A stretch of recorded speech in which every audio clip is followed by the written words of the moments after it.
We're destroying more of Iran's missiles and drone capability. Hər saat İranın daha çox raketini və dron imkanlarını məhv edirik. Raketi buraxan kimi 4 dəqiqə ərzində buraxılış qurğusu vurulur. Nə baş verdiyini belə anlamırlar.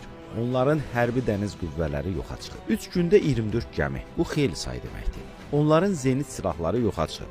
Ona görə də hərbi hava qüvvələri yoxdur. Onların hava hücumundan müdafiəsi yoxdur. Bütün təyyarələri yoxa çıxıb, rabitələri məhv olub. The communications are gone.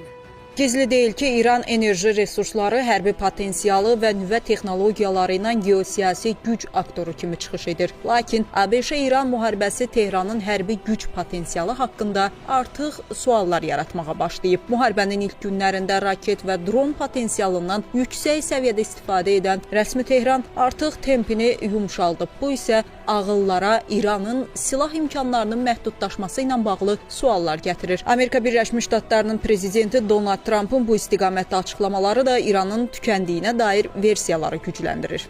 Bir neçə ay bundan əvvəl İranda baş verən müharibə zamanı, yəni 12 günlük müharibədə İran bugün istifadə etmədiyi raketlərdən və yeni sistemlərdən, raket atam sistemlərdən istifadə edir. Bu deməkdir ki, İran bu müharibəyə hazırlaşıbdır, amma məntiq özü deyir ki, bu müharibəyə 6 ayda nə qədər hazırlaşmaq olardı?